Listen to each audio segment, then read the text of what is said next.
Good morning बेटा, बैठिए। Okay, आज जिस चैप्टर की हम इंट्रोडक्शन देना चाहते हैं वो है भोजन।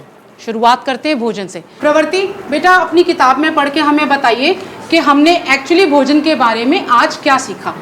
आज आपने अपने घर में क्या खाया था? पता लगाइए कि आपके दोस्त ने आज क्या खाया था। 2 में समृद्धि कुछ कच्ची सामग्री जैसे फल और सब्जी के स्रोत का अनुमान लगाना। बेटा चांदनी, क्या आप पढ़ के दिखाओगे? पढ़ो। आज आपने अपने घर में क्या खाया था? कार की चीज़ें खाते हैं।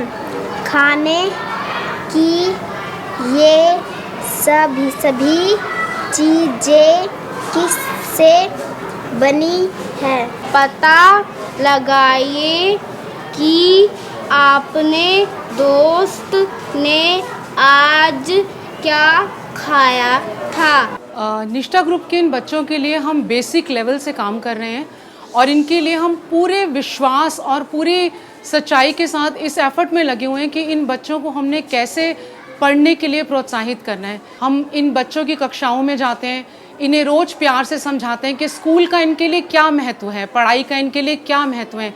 इन्हें रोज़ एनकरेज किया जाता है कि ये स्कूल में आए। इनके पेरेंट्स से हम मिल रहे हैं ताकि हम उन्हें बता सकें कि बच्चों को आप पढ़ाएं, उन्हें पढ़ाने का महत्व बनाएं, रोज़ स्कूल भेजें, ताकि हमारा जो एफर्ट है वो एक्चुअली तभी को फ्रूट मिलेगा अगर जो है वो बच्चे रोज़ स्कूल आएंगे और रोज़ पढ़ेंगे। दिल्ली सरकार के इस एफर्ट से हम सारे टीचर्स, हमारे बच्चे, हमारी principal, we all are very happy, क्योंकि एक ऐसा इनिशिएटिव है जो उन बच्चों को प्रोत्साहित कर रहा है जो कहीं पीछे छूट गए थे और अब वो आगे बढ़ने की ओर प्रोत्साहित हो रहे हैं।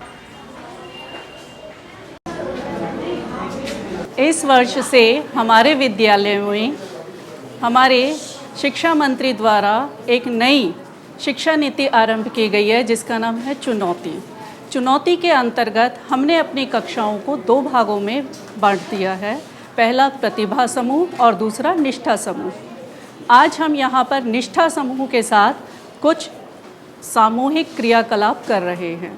तो देखिए, हमने अपने इस निष्ठा ग्रुप को 3 समूहों में बांट दिया।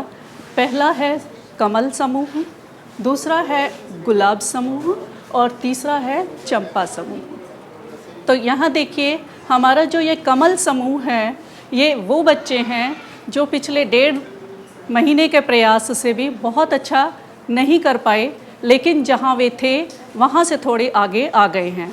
शुरुआत में इन बच्चों को शिक्षा में रुचि ही नहीं थी, लेकिन अब इस नई नीति के अनुसार इन बच्चों की शिक्षा में थोड़ी सी रुचि उत्पन्न हुई है।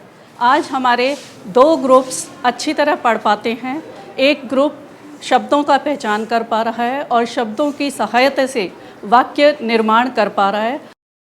और इस समूह के बच्चों से हम पूछते हैं, बेटा ये क्या है? ल। इसमें से आप मुझे बताइए कि ज कहाँ है? इस समूह में से ज निकाल के दिखाएं।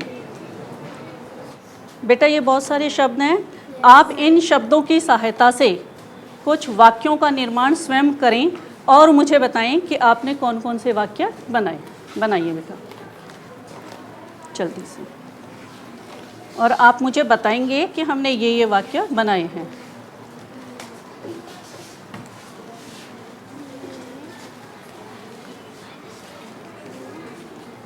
आपको अच्छा लग रहा है ये ऐसी एक्टिविटी? Yes ma'am. ये हमारा तीसरा समूह है जो इस साल के शुरू में लगभग 1.5-2 महीने पहले केवल शब्दों की पहचान जानते थे और कुछ मात्राओं के बारे में जानते थे, लेकिन अब पिछले 1.5 महीने में इन बच्चों ने पुस्तक को पढ़ना अच्छी तरह सीख लिया है।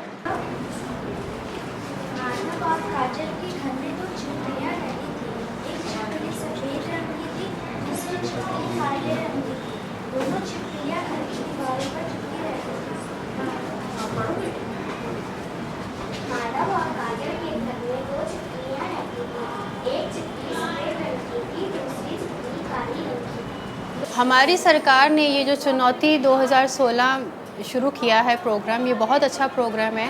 इसके अंतर्गत मुझे भी बहुत कुछ सीखने को मिला है और बच्चों को, जो बच्चे नहीं पढ़ पाते थे, उनको पढ़ाने का अनुभव ही कुछ और है। तो इसके लिए मैंने पहले ये ऑब्ज़र्व किया कि बच्चे पढ़ नहीं पाते हैं, रीड नहीं कर पाते हैं, तो इस कारण मैंने उनके लिए कुछ स्वर और व्यंजन बनाए जो कि बेसिक रिक्वायरमेंट है इनकी, कि जब ये पढ़ पाएंगे तभी आगे कुछ लेसन्स समझ पाएंगे। तो इसके लिए मैंने कुछ स्वर बनाए हैं, ये कुछ व्यंजन हैं, सारे मतलब सब व्यंजन बना रखे हैं और ये हैं स्वर। तो इन बच्चों को मैं वर्ड्स देती हूँ जिनके साथ ये देखकर रिकॉग्नाइज़ करते हैं और उसके बाद उसको एक पूरा एक वर्ड बनाते हैं। इसी तरह मैंने एक दूसरा तरीका अपनाया है फ्लैश कार्ड का, जिसमें मैंने एक चैप्टर का एक टॉपिक ले लिया है। जैसे मेरे एक चैप्टर में एक टॉपिक आता है कृषि पद्धतियाँ। तो बच्चों को ये चीज़ याद रखने के लिए, ये कृषि पद्धतियाँ होती क्या हैं, इसके लिए मैंने फ्लैश कार्ड्स बनाए हैं। बच्चों को पहले समझा दिया गया है कि कृषि पद्धतियाँ क्या होती हैं, ये कहाँ यूज़ होती हैं, और उसके बाद ये फ्लैश कार्ड्स मैंने उनको बना कर दिए हैं और वो उसके बारे में थोड़ा सा लिख कर बुलेट पॉइंट्स में मुझे बताएंगे। सो ये मैंने थोड़े से एफ़र्ट्स करे हैं। इसके अलावा मैं क्लास में रेगुलर रीडिंग करवाती हूँ और राइटिंग करवाती हूँ। जीवों को भोजन की आवश्यकता होती है। Very nice. पौधे अपना भोजन की मात्रा है ना बेटा उसमें। हाँ गुड। सब स्वयं मतलब अपने आप स्वयं बना सकते हैं। Very good. क्या आपको याद है कि हर पौधे हरे एक ही मात्रा, हरे पौधे हाँ अपने भोजन अपना बेटे देखो ये आ की मात्रा है, आ ठीक है। Yes, अगर ma'am. ए की मात्रा होती तो ए। Okay ma'am. भोजन किस प्रकार। Very good. चुनौती 2018 जो कि हमारे शिक्षा निदेशालय ने इस साल लॉन्च किया, ये स्कीम, इसके अंतर्गत हमने बच्चों को डिफरेंट सेक्शंस में बांटा according to their learning levels, प्रतिभा, निष्ठा और विश्वास। मुझे बहुत खुशी है इस बात की कि दिल्ली गवर्नमेंट ने ये इनिशिएटिव लिया ताकि जो बच्चे हैं, इतने सारे बच्चे इसमें से हमने पाए कि वो नॉन रीडर्स हैं, उनको हमने निष्ठा वाले ग्रुप में प्लेस करा। और हमारी अब ये कोशिश है कि हम इन नॉन रीडर्स बच्चों को इतना सिखा दें, इतना पढ़ा दें, जो कि डेफिनेटली हम अभी तक नहीं कर पाए थे। तो हमारा अब ये एम है कि हम इन सब बच्चों को रीडिंग लेवल तक, दैट मीन्स फ्लुएंट रीडिंग के लेवल तक लेकर आए। अधूरे वाक्य को ऐसे प्रत्येक बोलो, विचित्र किंतु डरो मत, मादक मधुर ढंग से कहता कि हाँ सुनने बना रही थी। गुड। आगे भी चलो बच्चे। जमाल भी रोटी बैठ कर किया करता आराम से पढ़ो, आराम से नहीं। जो हमारे निष्ठा ग्रुप में बच्चे हैं, स्पेशली जो नॉन रीडर्स हैं, हमने सबसे पहले उनके लिए ये एफर्ट किया कि हमने अपनी बेस्ट टीचर्स लगाई। उनमें से कई पीजीटीज भी हैं जो कि एक्चुअली 11th-12th को पढ़ाती हैं, but they are so good the way they teach in the teaching methods कि हमने अपने निष्ठा ग्रुप को उन्हीं को अलॉट किया।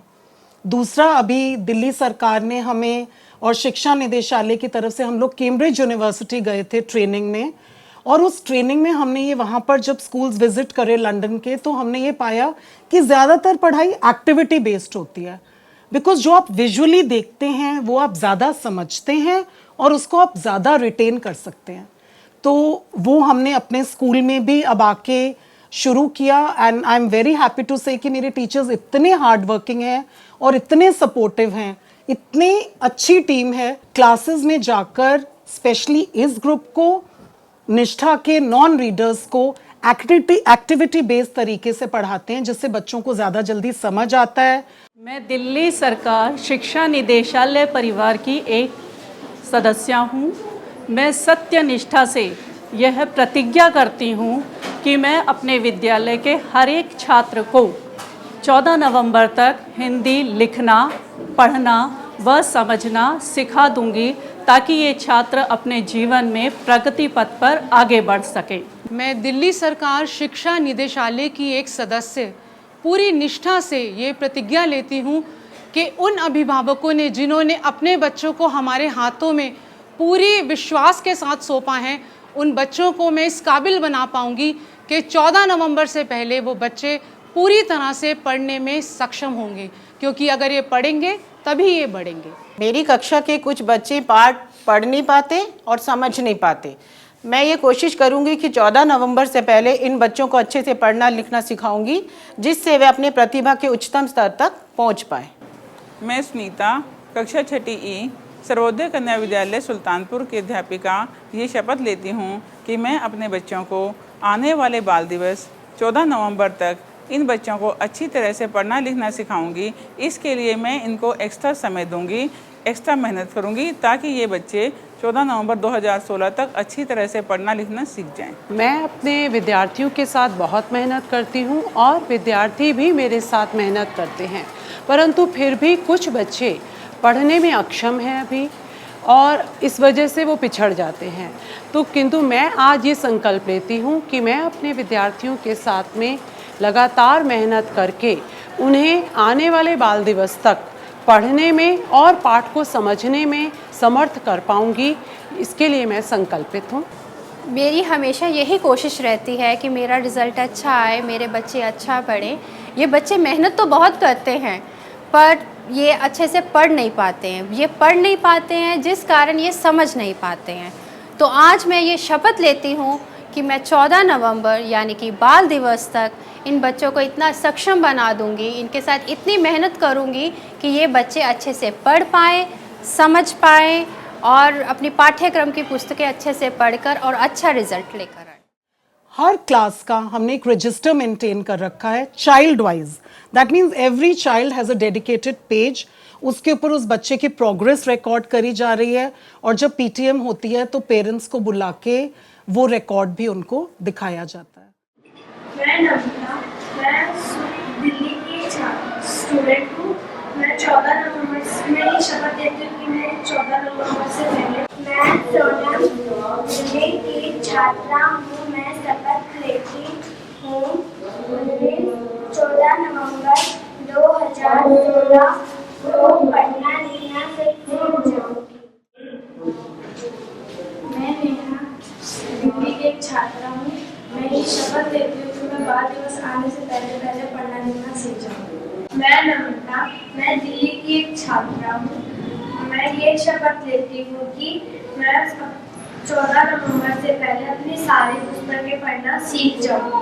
मैं सोनी दिल्ली की छात्रा है। शपथ लेती हूँ कि 14 नवंबर से पहले पढ़ना लिखना सीख जाऊँगी। मैं गोली दिल्ली की छात्रा हूँ। मैं ये शपथ लेती हूँ कि 14 नवंबर तक मैं पढ़ना लिखना सीख जाऊँगी, और मैं ये जानती हूँ अगर मैं पढ़ पाऊँगी तो आगे पढ़ पाऊँगी, और जरूरत पड़ी तो दोस्तों की भी मदद लूँगी। श्योर कि हम 14 नवंबर तक, जो अभी हमने टीचर्स डे पे प्लेज ली थी कि हम सब बच्चों को रीडिंग लेवल तक 14 नवंबर तक ज़रूर लेके आएंगे, और क्या पता ये बच्चे इतना फ्लुएंटली पढ़ लें और इतना अच्छा करें कि ये जल्दी ही प्रतिभा सेक्शन में शिफ्ट हो जाएंगे। हम दिल्ली सरकार शिक्षा निदेशालय के परिवार के सभी सदस्य सत्यनिष्ठा से व्यक्तिगत और सामूहिक रूप से स्वयं के प्रति अपने निदेशालय के प्रति और सबसे ज्यादा अपने छात्रों के अभिभावकों के प्रति जिन्होंने हम पर विश्वास कर अपने बच्चों को हमारे हाथों में सौंपा है, हम हम यह शपथ लेते हैं कि हम हर बच्चे को उसकी प्रतिभा को उच्चतम स्तर तक पहुंचाने का पहुंचाने का भरपूर प्रयास करेंगे। भरपूर प्रयास करेंगे।